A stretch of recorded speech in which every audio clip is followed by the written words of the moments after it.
everyone and welcome back to our channel Sabby's Tube. இன்னைக்கு நம்ம சேனலில் ஒரு சூப்பர் இன்ட்ரெஸ்டிங்கான ஒரு டே இன் மை லைஃப் vlog தான் பார்க்க போகிறோம். அண்ட் இந்த vlog வந்துட்டு மார்னிங்லேருந்து ஸ்டார்ட் ஆகுது. பிரேக்ஃபாஸ்ட் எல்லாம் முடிச்சிடும் வீட்லேயே ஆல்ரெடி. ஸோ பிரேக்ஃபாஸ்ட் முடிச்சதுக்கப்புறம் ஒரு 10 o'clock போல் வந்துட்டு வெளியே போயிட்டு க்ரோசரிஸ் எல்லாம் கொஞ்சம் வாங்கிட்டு வரலாம் அப்படின்னு சொல்லிட்டு போகிறோம். அண்ட் வெஜிடபிள்ஸும் வாங்கணும், கொஞ்சம் ஃப்ரூட்ஸ் இந்த மாதிரி கொஞ்சம் திங்ஸ் எல்லாம் இருக்குது. ஸோ அதெல்லாம் வாங்கிட்டு வரலாம். நாங்கள் இங்கே போயிட்டுருக்கோம். பக்கத்தில் இருக்க ஒரு சூப்பர் மார்க்கெட் தான் போயிட்டுருக்கோம்.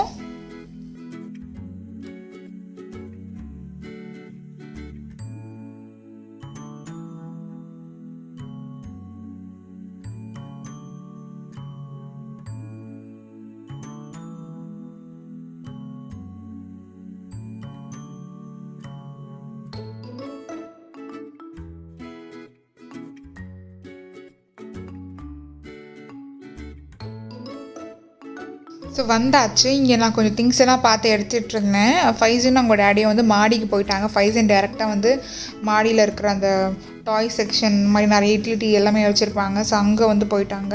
நான் இங்கே வந்து ரிலாக்ஸ்டாக இருந்து இந்த திங்ஸ் எல்லாம் வந்து வாங்கிட்டு இருந்தேன்.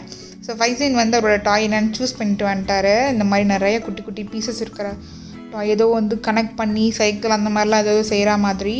கண்டிப்பாக இன்னும் வீடியோ மெஸ்ஸியாக தான் ஆக போகுது அந்த டாய்ஸை க்ளீன் பண்ணுறதுலையே. அண்ட் அதெல்லாம் வாங்கினதுக்கப்புறம் வெஜிடபிள்ஸும் பக்கத்துலேயே வந்து வாங்கியாச்சு. ஸோ இது எல்லாத்தையும் நான் இப்போ வந்து அரேஞ்ச் பண்ணணும்.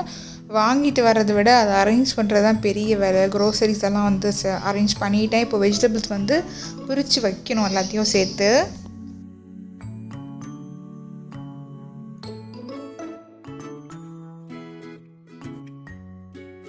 ஸோ இஞ்சி பூண்டு வந்து நிறையா வாங்கியிருக்கேன் பேஸ்ட் பண்ணுறதுக்கு. அப்புறம் கொத்தமல்லி கீரை, வாழைக்காய், வெங்காயம் இந்த மாதிரி, அதாவது ஒரு 3 daysக்கு தேவையான வெஜிடபிள் மட்டும். ஆனியன் டொமேட்டோ மட்டும் கொஞ்சம் எக்ஸ்ட்ரா வாங்கிப்பேன். மற்றதெல்லாம் வந்து 3 daysக்கு மட்டும் தான் வாங்குவேன், அப்பப்போ ஃப்ரெஷ்ஷாக வாங்கிக்கலான்னு.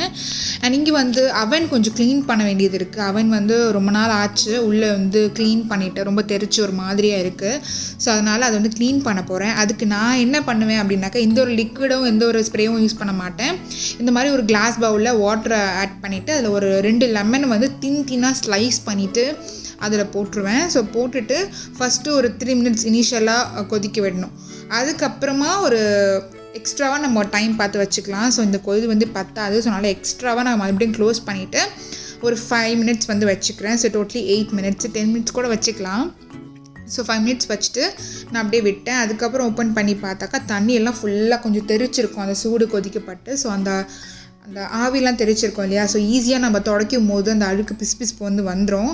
ஸோ அதனால் நான் இந்த வைப் வச்சுட்டு நல்லா அதை துடைச்சிக்கிறேன். அந்த கிளாஸ் ட்ரே வந்து ரிமூவபிள். ஸோ நம்ம அதை எடுத்து தனியாக நம்ம டிஷ்வாஷர் ஸ்பாஞ்ச் போட்டு ஃபுல்லாக வாஷ் பண்ணிட்டா இன்னும் க்ளீன் ஆகிடும். பட் உள்ளே அப்படி க்ளீன் பண்ண முடியாது இல்லையா. அதனால் நான் சைட் ஃபுல்லாக துடைச்சிட்டு அந்த கிளாஸ் ட்ரேவை அதுக்கப்புறம் எடுத்துட்டேன். ஒரு கையில் ஃபோன் வச்சுட்டு என்னால் வந்து துடைக்க முடியல. ஸோ அதனால் வந்து லைட்டாக மட்டும் துடைச்சிட்டு அப்புறம் ஆஃப் பண்ணிட்டு ஃபுல்லாக கொஞ்சம் அழுத்தி துடைச்சிட்டேன். ஸோ இன்னும் வந்து சூப்பராக உள்ளே போயிடுச்சு.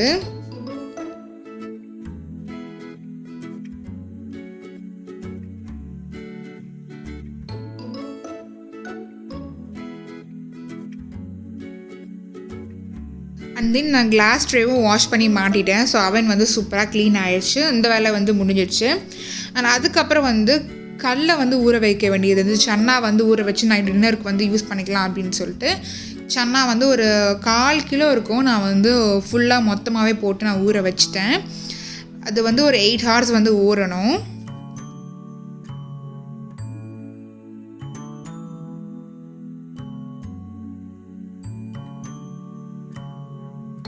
இங்கே கடலையை வந்து நான் ஊற வச்சுட்டேன். அண்ட் தென் அதுக்கப்புறம் நான் லன்ச் பண்ண ஸ்டார்ட் பண்ணிவிட்டு இன்றைக்கி ரொம்ப சிம்பிளான லன்ச் மெனு தான், ரொம்பவே சிம்பிளாக பண்ண போகிறேன். பூண்டு குழம்பு தான் பண்ண போகிறேன்.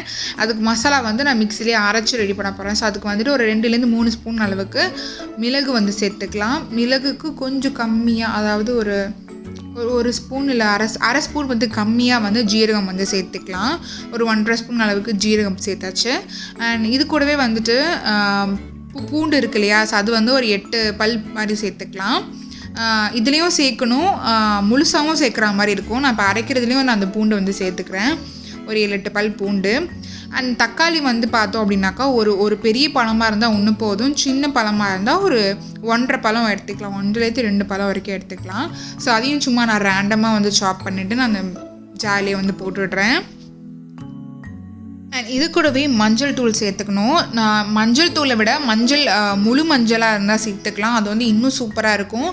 பட் முழு மஞ்சள் என்கிட்ட இல்லை, ஸோ அதனால் நான் மஞ்சள் தூளை வந்து நல்லா கொஞ்சம் எக்ஸ்ட்ராவே நான் போட்டுக்கிட்டேன். இந்த குழம்புக்கு வந்து மிளகாத்தூள்லாம் நம்ம சேர்க்க போகிறது கிடையாது, வெறும் மஞ்சள் தூளோட ஃப்ளேவர் அண்ட் மிளகு ஜீரகத்தோட ஃப்ளேவர் தான். ஸோ இதை நான் ஃபுல்லாகவே அப்படியே என்ன பண்ண போகிறேன்னாக்கா பியூரியாக வந்து அரைச்சிக்க போகிறேன், கொஞ்சம் கெட்டியாகவே இருக்கட்டும். ஸோ இனிவேஸ் தண்ணி ஆட் பண்ணணும், பட் கெட்டியாக அரைச்சி நல்லா ஃபைன் பேஸ்ட்டாக ஆகும், நல்லா ஃபைன் பேஸ்ட்டாக நம்ம அரைச்சி எடுத்துக்கலாம். நான் இதை ஒரு மிக்சிங் பவுலில் வந்து ட்ரான்ஸ்ஃபர் பண்ணிக்கிட்டேன், எல்லாத்தையும் அதில் போட்டேன். பிகாஸ் நம்ம இதிலே குழம்புக்கு வந்து கூட்டணும் அதனால். ஸோ இதை ஆட் பண்ணதுக்கப்புறமா மிக்ஸி ஜாரை கொஞ்சம் வாஷ் பண்ணி அதுலேயும் தண்ணி சேர்த்துக்கலாம், பிகாஸ் அது எல்லாமே மசாலா இருக்கும் இல்லையா. ஸோ அதனால் கொஞ்சமாக வந்துட்டு இதில் வந்து மல்லித்தூள் இருக்குல்ல, அது வந்து கொஞ்சமாக போட்டுக்கலாம். அண்ட் தேவையான அளவு சால்ட்டும் இதிலே சேர்த்துடுறேன். அண்ட் புளி கரைச்சல் வந்து ஒரு ஸ்பூன் 2 ஸ்பூன் அந்த மாதிரி கொஞ்சமாக சின்ன அளவுக்கு ஊற்றிட்டு தேவையான அளவு தண்ணி ஃபுல்லாக ஊற்றி மிக்ஸ் பண்ணலாம். அந்த குழம்பு பேஸ் ரெடி ஆகிடும். நான் இன்றைக்கி வந்து குழம்பு மண் சட்டியில் தான் பண்ண போகிறேன். ஸோ நல்ல ஃப்ளேவர் கொடுக்கும் பூண்டு குழம்புக்கு. அண்ட் இதில் வந்து மெயினாக வந்து நல்லெண்ணெய் ஆட் பண்ணோம் அப்படின்னாக்கா இன்னும் சூப்பராகவே இருக்கும். ஸோ அதனால் தாராளமாகவே நல்லெண்ணெய் வந்து நம்ம சேர்த்துக்கலாம். இது கூடவே நான் வந்து நாட்டு வெங்காயம் பூண்டு வந்து கட் பண்ணி வச்சுருக்கேன், ஸோ அதை நான் சேர்த்து விட்றேன். ஈக்குவல் குவான்டிட்டி எடுத்துருக்கிறேன். அண்ட் கருவேப்பிலை வந்துட்டு ஒரு கொத்து போட்டுட்டு நல்லா அதை வதக்கிக்கலாம். நல்லா ஒரு கண்ணாடி மாதிரி ஆகணும். ஸோ அந்த ஸ்டேஜ் வரைக்கும் நல்லா அதை வதக்கணும், பூண்டையும் வெங்காயத்தையும். வதங்கினதுக்கு அப்புறமா நம்ம கூட்டி வச்சுருக்க குழம்பு மிக்ஸ் இருக்கு இல்லையா, ஸோ அதை வந்து அப்படியே இதில் ஊற்றணும். கொஞ்சம் தண்ணியாக தான் இருக்கும், பட் அது கொதித்து நல்லா வரும்போது சுண்டி நல்லா கொஞ்சம் கெட்டியாக வரும். ஸோ அந்த ஸ்டேஜ் வரைக்கும் நான் நல்லா கொதிக்க விடணும் இதை. ஸோ இது கொதிக்க வரதுக்காக நான் வந்து மூடி போட்டு கொதிக்க வச்சிடுறேன். நல்லாயிருக்கும், அதோடய ஃப்ளேவர் எல்லாம் சீக்கிரமாகவும் கொதிக்கும். ஸோ இந்த மாதிரி கொதிச்சு வரும்போது எண்ணெய் பிரிகிற ஸ்டேஜ் இருக்கும். ஸோ அப்போதைக்கு நம்ம வந்து முட்டை உடச்சி இதில் ஊற்ற போகிறோம். ஸோ இந்த எக் ட்ராப் பூண்டு குழம்பு வந்து ரொம்ப நல்லது பிரெஸ்ட் ஃபீடிங் மாம்ஸ்க்கு. ஸோ இது கூடவே என்ன பண்ணுவாங்கன்னா அந்த குழம்பு கொதிக்கும் போதே முருங்கைக்காய் வந்து ஸ்லைஸ் பண்ணி போடுவாங்க, அது இன்னும் சூப்பராக இருக்கும். பட் என்கிட்ட முருங்கைக்காய் இல்லை, ஸோ அதனால தான். ஸோ இப்போ எண்ணெய் பிரிஞ்சு சூப்பராக ரெடி ஆகிடுச்சு, இந்த முட்டையும் வெந்துருச்சு, குழம்பு ரெடி ஆகிடுச்சு. செம்ம சூப்பர் காம்பினேஷனாக இருக்கும் இந்த பூண்டு குழம்புக்கு. ரைஸ் வித் அப்பளம் அப்புறம் ஒரு எக் ஆம்லேட் பண்ணோன்னாக்கா சூப்பராக இருக்கும். அண்ட் நாங்களும் வந்து சூடாகவே வந்து செம்மையாக லன்ச் முடிச்சிட்டோம். லன்ச்செல்லாம் முடிச்சதுக்கப்புறம் ஈவினிங் வந்து ஒரு 5 o'clock 4 o'clock இருக்கும். ஸோ அப்போதைக்கு இந்த கடலை வந்து நல்லா ஊறி வந்திருந்தது. இது என்ன பண்ண போகிறேன் அப்படின்னாக்கா 2ஆக பிரிக்க போகிறேன். ஸோ ஒரு பேட்ச் வந்து நான் இன்றைக்கி வந்து குக் பண்ணிவிடுவேன், இன்னொரு பேட்ச் வந்து இந்த மாதிரி ஜிப்லாக் கவர் தண்ணி ஃபுல்லாக வடிகட்டிட்டு வெறும் கடலை மட்டும் இந்த மாதிரி ஜிப்லாக்கில் போட்டு நல்லா டைட்டாக ஏர் இல்லாமல் நல்லா டைட்டாக நம்ம வந்து சீல் பண்ணிடணும். சீல் பண்ணிவிட்டு நம்ம ரெஃப்ரிஜிரேட்டரில் ஃப்ரீசரில் வந்து போட்டு வச்சிடணும். ஸோ ஃப்ரோசன் பீஸ் நிறைய அந்த மாதிரி ஃப்ரோசன் சிக் பீஸஸ் உள்ளே இருக்கும். நம்ம எப்போ வேணுமோ ஒரு 10 daysக்குள்ளேயோ இல்லை வந்து ஒரு 2 weeksக்குள்ளேயோ நம்ம வந்து யூஸ் பண்ணிக்கலாம். ஸோ டக்குன்னு எடுத்து அப்போ குக் பண்ணி நம்ம யூஸ் பண்ணிக்க வேண்டியதான். ஸோ ஊறுற டைம் நமக்கு வந்து சேவ் ஆகும். அண்ட் ஆல்சோ மறந்துட்டோம் அப்படின்னா கூட நமக்கு ஈஸியாக எடுத்து போட்டு செஞ்சுக்கலாம். நீங்கள் வந்து இஞ்சி பூண்டு உரிக்கிறதுக்காக நான் 2 எடுத்து வச்சுருக்கிறேன். ஸோ ரொம்ப குவான்டிட்டிலாம் பண்ணல, கொஞ்சம் தான் பண்ண போகிறேன். சும்மா இது ஒரு 1/4 கிலோ, அது ஒரு 1/4 கிலோ தான் எடுத்திருக்கேன். எக்ஸ்ட்ரா பூண்டும் இருந்துச்சு, ஸோ அதையும் உரிச்சிட்டு தனியாக எடுத்து வச்சுட்டேன் ஃப்ரிட்ஜில். ஸோ எப்போ வேணுமோ எடுத்து போட்டுக்கலாம் அப்படின்னு சொல்லிட்டு. அண்ட் இங்கே வந்து இஞ்சி பூண்டு பேஸ்ட்டும் நான் அரைச்சி ரெடி பண்ணிட்டேன். ஸோ ரொம்ப குவான்டிட்டி பண்ணல, கம்மியாக தான் இருக்குது. இது ஒரு 2 weeksக்கு வரும்னு நினைக்கிறேன். ஸோ இது வந்து மூடி ஃப்ரிட்ஜில் வச்சாச்சு. அண்ட் இங்கே வந்து நான் என்ன பண்ணிகிட்ருக்கேன் அப்படின்னாக்கா பால் வந்து காய்ச்சிட்ருக்கேன். என்கிட்ட எக்ஸ்ட்ராவாக இன்றைக்கி ஒரு 1 லிட்டர் பால் வந்து இருந்தது. ஸோ என்ன பண்ணுறதுன்னு தெரியல, அதனால் வந்து பால்கோவா பண்ணிடலாம் அப்படின்னு சொல்லிட்டு நாங்கள் வந்து பால் வந்து ரெடியூஸ் பண்ணிகிட்ருக்கோம். ஆக்சுவலி கிச்சனில் பண்ணல, ரொம்ப நேரம் ஆகும் அப்படின்னு சொல்லிட்டு நான் வந்து டைனிங் டேபிளே வந்துட்டு கரண்ட் ஸ்டவ் வச்சுட்டு ஸோ அங்கேயே வந்து பால் வந்து காய்ச்சிட்ருக்கேன். சும்மா டைனிங் டேபிள் பக்கத்துலேயே உட்காந்துட்டு. ஸோ நானும் என் ஹஸ்பண்டும் மாற்றி காமிச்சிட்டு இருந்தோம். 2000 years later. ரொம்ப நேரத்துக்கு அப்புறம் பால்கோவா ரெடி ஆகிடுச்சு. இது கூட வந்து ஏலக்காய் பொடி அப்புறம் சுகர் எல்லாம் இடையில கடைசியாக போட்டு நாங்கள் ரெடி பண்ணிட்டோம். ஸோ அதை நான் கேப்சர் பண்ணலை. ஸோ சூப்பராக ரெடி ஆகிடுச்சு பால்கோவா. அண்ட் அதுக்கப்புறம் வந்து டின்னர் வேறு செய்யணும். ஸோ டின்னருக்கு வந்து நான் இன்றைக்கி சன்னா மசாலா பண்ண போகிறேன். ஸோ அதுக்கு வந்து சன்னா வந்து வேக வைக்கணும் இல்லையா, ஆனால் ப்ரெஷர் குக்கரில் வந்து 3 whistle வச்சு எடுக்கணும். ஸோ சால்ட் சேர்த்து தான் அதை வேக வைக்க போகிறேன். அண்ட் இங்கே வந்து சன்னா மசாலாவுக்கு ரெடி பண்ணிகிட்ருக்கேன். ஸோ அதுக்கு வந்து கடாயில் வந்து ஆயில் போட்டுட்டு கிராம்பு அண்ட் பட்டை 2 மட்டும் சேர்த்துக்கிட்டேன். கொஞ்சம் ஹீட் ஆனதுக்கப்புறமா ஆனியன் வந்து ரேண்டமாக சாப் பண்ணியிருக்கேன். ரொம்ப தின்னாக ஸ்லைஸோ இல்லை பைன் சாப்போ பண்ண தேவையில்ல, ரேண்டமாக சாப் பண்ணாலே போதும். ஸோ வெங்காயம் ஆட் பண்ணதுக்கப்புறமா அதுக்கு தேவையான அளவு சால்ட்டும் சேர்த்துட்டு நல்லா ஒரு லைட்டாக ஒரு டிரான்ஸ்பரண்ட் ஆகிற அளவுக்கு வதங்கினா போதும். அதுக்கப்புறம் ஜிஞ்சர் கார்லிக் பேஸ்ட் ஆட் பண்ணிக்கணும் அண்ட் டொமேட்டோவை ஆட் பண்ணிக்கணும். ஸோ அதெல்லாம் ஆட் பண்ணிட்டு நல்லா வதக்கிக்கலாம். கொஞ்சம் வெந்ததுக்கப்புறமா மஞ்சள் தூள் கொஞ்சமாக, அப்புறம் கொஞ்சம் மிளகாய் தூள், அதுக்கப்புறம் வந்து சன்னா மசாலா இருந்தால் அதை சேர்த்துக்கலாம். அப்படி இல்லைனா கொஞ்சம் கரம் மசாலாவும் மிளகு ஜீரகத்தூள் கூட சேர்த்துக்கலாம். நான் வந்து சன்னா மசாலா சேர்த்துக்கிட்டேன் அண்ட் கொஞ்சமாக கடைசியில் கரம் மசாலா போட்டுக்கிட்டேன் ஃப்ளேவருக்காக. ஸோ எல்லாத்தையும் மிக்ஸ் பண்ணி கொஞ்சம் மூடி போட்டு வேக வச்சுட்டேன். ஸோ தட் சீக்கிரமாக குக் ஆகுங்கிறதுக்காக. அண்ட் இங்கே நான் சப்பாத்தி மாவுலாம் ஆல்ரெடி பனைஞ்சி வச்சு உருண்டை போட்டு வச்சுருந்தேன். ஸோ டக்குன்னு அதை வந்து வளர்த்தி போட்டுட்ருக்கேன் இங்கே. ஏன்னா அந்த வேலை பார்க்கும்போதே இதையும் பார்த்துட்டா கொஞ்சம் சீக்கிரமாக முடியும் அப்படிங்கிறதுக்காக. ஸோ இங்கே சப்பாத்தி வந்து பேன் வந்து தவா ஹீட் ஆச்சு. ஹீட் ஆனதுக்கப்புறம் சப்பாத்தி போட்டாச்சு. அதுக்கு மேலே பபுள்ஸ் வரும் லைட்டாக. ஸோ அந்த பபுள்ஸ் வரும்போது தான் திருப்பி போடணும். அப்போ தான் வந்து நல்ல ஒரு புஸ்ன்னு வரும் சப்பாத்தி நல்லா. ஸோ இந்த மாதிரி பபுள்ஸ் வரும்போது நம்ம அதை திருப்பி போட்டுக்கலாம். ஸோ இன்னொரு சைடு அமுக்கும் போது நல்ல புஸ்ஸியாக உப்பு வரும்.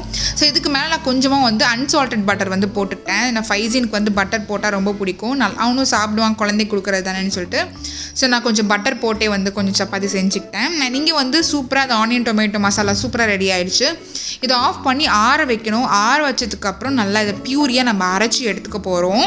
ஸோ அதுக்காக தான் இங்கே வந்து ஆறுனதுக்கப்புறம் நான் அரைச்சி எடுத்துட்டேன். ஸோ அதே கடாயில் வந்து நான் அரைச்சி வச்சுருக்கிற அந்த பேஸ்ட் வந்து ஃபுல்லாக ஊற்றிக்க போகிறேன். இது கூட தண்ணி கொஞ்சம் எக்ஸ்ட்ராவே ஜாரை வாஷ் பண்ணி சேர்த்துக்கலாம். பிகாஸ் இது இன்னும் ரெடியூஸ் ஆகி திக்காகிடும் அந்த கிரேவி. அதனால் கொஞ்சம் தண்ணி சேர்த்தே வந்து பண்ணிக்கலாம். சப்பாத்தி கொஞ்சம் கிரேவி வேணும் இல்லையா, அதனால். அண்ட் கொண்டக்கடலை வேக வச்சுருந்தேன். ஸோ அதுவும் கொஞ்சம் தண்ணியோடய நான் வந்து சேர்த்துக்கிட்டேன். இப்போ இது எல்லாத்தையும் வந்து மூடி வச்சு மறுபடியும் கொஞ்சம் கொதிக்க விட போகிறோம். எண்ணெய் பிரிஞ்சு வர அளவுக்கு கொதிக்கணும். இது கூடவே நான் கொஞ்சம் டொமேட்டோ கெச்சப் சேர்த்துக்கிட்டேன் கொஞ்சம் ஸ்வீட்னஸ்க்காக. கடைசியாக வந்து கசூரி மேத்தியை வந்து இந்த மாதிரி க்ரஷ் பண்ணி கடைசியாக போட்டுக்கலாம். அதுக்கு நிஜமாகவே ஒரு சூப்பர் ஃப்ளேவர் கொடுக்கும். கண்டிப்பாக சன்னா மசாலாவுக்கு கசூரி மேத்தி ஆட் பண்ணுறது ரொம்ப நல்லாயிருக்கும். ஸோ இதெல்லாம் மிக்ஸ் பண்ணிவிட்டு மறுபடியும் சிம்மிலேயே இருக்கட்டும். அது நல்லா எண்ணெய் பிரிஞ்சு வரும். ஸோ அப்போ தான் வந்து இன்னும் நல்லாயிருக்கும் டேஸ்ட். அதனால் நான் மூடி வச்சுட்டேன். அண்ட் சன்னா மசாலாவும் ரெடி ஆகிடுச்சு. சப்பாத்தியும் ஒரு பக்கம் நான் போட்டு முடிச்சிட்டேன். டின்னரும் வந்து சூப்பராக ரெடி ஆகிடுச்சு. நாங்கள் வந்து ஏர்லியாகவே டின்னர் சாப்பிட்ருவோம். ஒரு 7:30 மேக்ஸிமம் வந்து பார்த்தோன்னா 8க்குள்ளேயே வந்து சாப்பிட்ருவோம். ஸோ டின்னரும் நாங்கள் அன்றைக்கி முடிச்சாச்சு. அண்ட் இந்த vlog-ம் வந்து நான் இதோட முடிச்சுக்கிறேன்.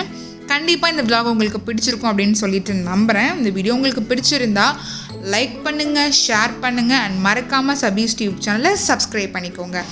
தேங்க்யூ ஸோ மச் ஃபார் வாட்சிங் அண்ட் கீப் சப்போர்ட்டிங்.